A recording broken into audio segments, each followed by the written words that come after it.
ईमा और नूह और ख्वाबों का फूल।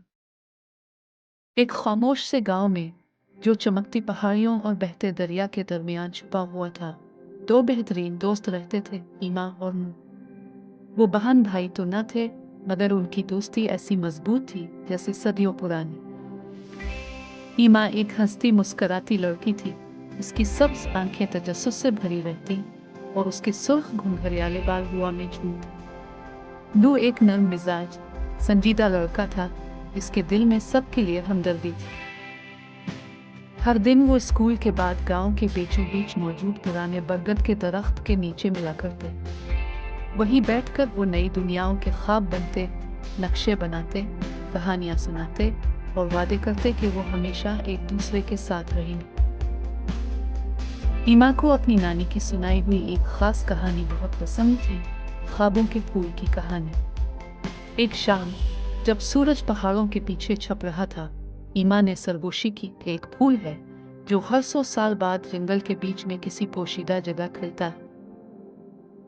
ईमा ने मजीद कहा कि अगर कोई दिल से दूसरों के लिए कोई नेक ख्वाहिश करे तो वो पूरी हो जाती है। नूह ने आसमान की तरफ देखा और पूछा, क्या तुम्हें लगता है वो फूल वाकई मौजूद है? ईमा ने इस बात में सर हिलाया और कहा, और मुझे यकीन है अगर वो कोई ढूंढ सकता है तो हम। वो सर्दियों का मौसम गांव के लिए बहुत कठिन साबित हुआ। दरिया जम गया, खाने की किल्लत हो गई और बहुत से लोग बीमार हो गए। ईमा की नानी बिस्तर से न उठ सकी और नूह का वालिद काम की तलाश में दूसरे शहर चला गया।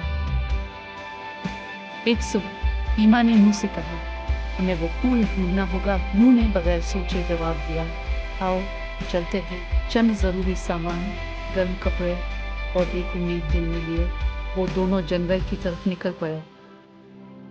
रास्ते में बर्फ जमी हुई थी, दरख्त साकित थे और हर तरफ खामोशी छाई हुई थी, मगर उनके दिलों में अज़्म की रोशनी थी। कई घंटों की तलाश के बाद वो एक ऐसी जगह पहुंचे जहां सूरज की किरणें नरम रोशनी बखेर रही थी, और वही था ख्वाबों का फूल। एक अनोखा, चमकता, खूबसूरत फूल। इसकी पत्तियां सुनहरी और शफाफ थी, जैसे रोशनी में जगमगाती हूँ। ईमा आगे बढ़ी और धीरे से फूल के सामने घुटने टेक कर आंखें बंद की। उसने कहा, मैं दुआ करती हूँ कि हमारे गांव के सब लोग हमेशा सेहतमंद, खुश और महफूज रहें। किसी को तन्हा ना महसूस हो और हर दिल में मोहब्बत हो। अचानक हुआ चलने लगी। फूल चमका और उसकी पत्तियों से रोशनी की एक चमकदार धार निकली, जैसे आसमान की तरफ जा रही। और फिर सब कुछ खामोश हो गया। अगले दिन जब वो गांव वापस लौटे तो सब कुछ बदला हुआ था। सूरज निकला हुआ था, नानी माँ हंसती मुस्कुराती दरवाजे पर खड़ी थी, नूह के वालिद वापस आ चुके थे और बीमार लोग ठीक हो रहे थे।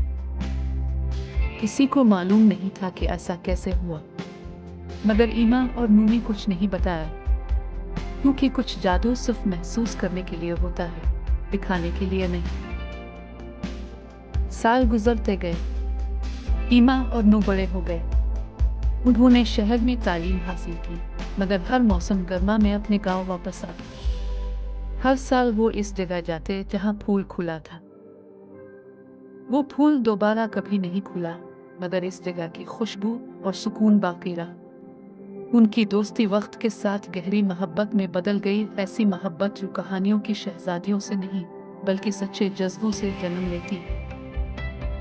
एक खिज़ां की शाम, जब बरगद के दरख्त के नीचे जर्द पत्ते गिर रहे थे, नूह ने ईमा से कहा, मेरे लिए ख्वाबों का फूल तो तुम हो। ईमा हंस पड़ी, मगर उसके गालों पर हल्की सी सुर्खी फैल गई।